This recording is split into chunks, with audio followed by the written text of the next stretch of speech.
Morning, so magandang umaga guys. Nandito tayo sa workshop uli para magbibigay ng kaalaman sa inyo na aking tagapakinig at saka mga loyalista ko na tagapanood.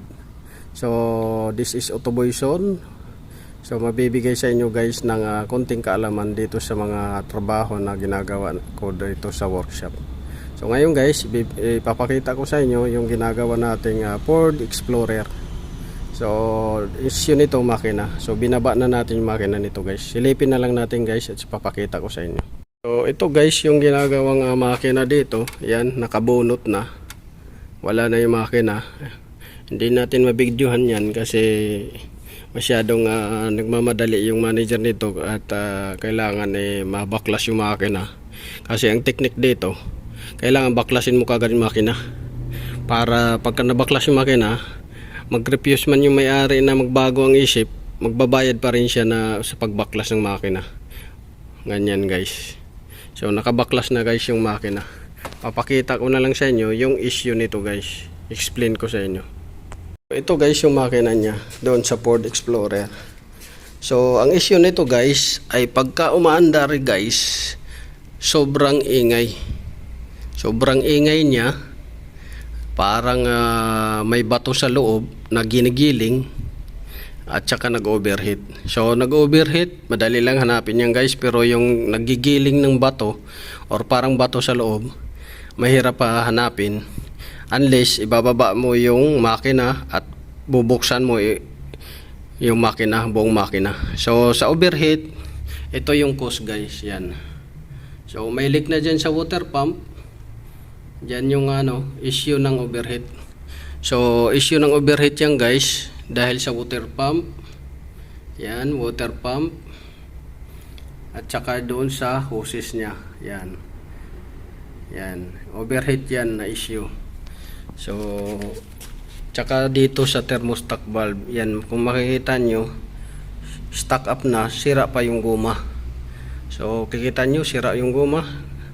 Yan, umangat na.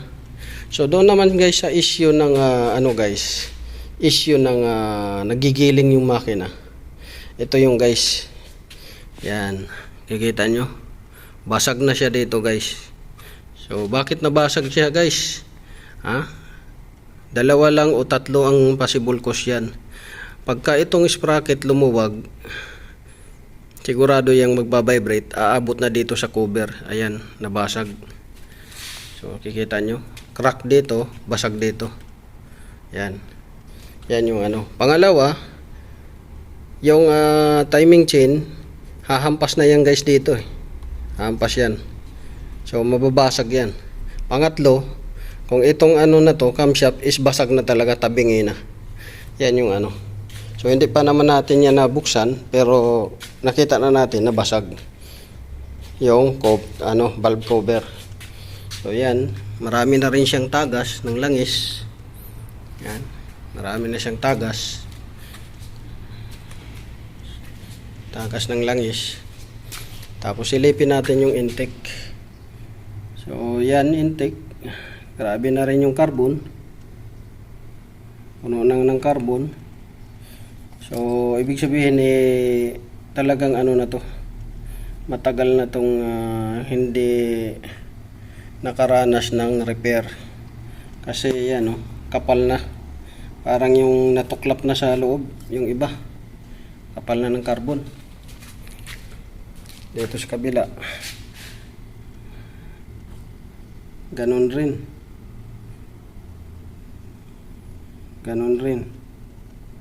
saka dito. So itong makina guys, medyo lumang modelo na to ng makina. Itong makina ng Ford Explorer na to na basics engine. So lumang modelo na to siya, hindi gaya ng mga bagong modelo ngayon na iba na yung niya. So yung crankshaft niya, ayan makikita ninyo, lumang modelo pa siya. So lumang spec pa. Tsaka yung intake at tsaka fuel rail niya kakaiba pa, luma pa. May pa dito, pressure sensor. Tapos yan, maraming issue talaga ng coolant leak kaya nag-overheat talaga siya. So yan yung sinare ko sa inyo tungkol doon sa Ford Explorer na binaba yung makina. So ano nito, maingay pagka umaandar guys. So yan yung yan basag. So may something na dito, either putol na yung kalahati nito, pa-vibrate, pumupunta siya dito, pumapaling na, or yung chain humahampas na, or yung sprocket ang humahampas kaya nabasag yan. So yan. Ang desisyon nito, palit makina guys. So yun lang guys, ang share ko sa inyo. Siguro itong na to, dati nang may narinig yung may-ari nito, kaso hindi lang talaga niya pinapansin siguro at nagbiyahe pa siya ng malayo. Kasi kung malapit lang yung biyahe nito guys, mapapansin to. Ganyan, mag-iingay yan. So hindi to napansin. Kasi kung malayo yung biyahe, dire-diretso lang biyahe, hindi mapapansin yung tunog na yan dyan. So sige guys, yun lang. Paki-like, share, subscribe my YouTube channel at saka paki-click ng notification bell button guys para updated kayo guys sa aking video na i-upload. At saka huwag kalimutan paki-like, follow ng Ubiq Works TV sa FB page ko guys. So maraming salamat.